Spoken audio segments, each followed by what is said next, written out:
In this video, I'm going to show you how to connect lines in Draw.io. So this is actually very simple. The first thing you have to do is you must have two different shapes, or the same ones, doesn't matter. So I'm going to connect these two, for example, and then you have to hover over the first one like this, and you can see these arrows at the top, bottom, left, and right. What you have to do is choose one of these and then just basically click with your left mouse button and just hold it and just drag wherever you want your line to be, like that. And then you can go ahead and attach it to your second shape by basically finding this kind of green circle. And I'm going to just connect it over here so it's convenient. You can then release your mouse button.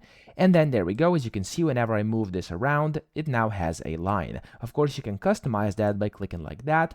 And you can even make it so it's actually a line and it doesn't have any arrows like that. And that's pretty much that. So I hope this video helped you out. If it did, please subscribe to the channel and help me out as well.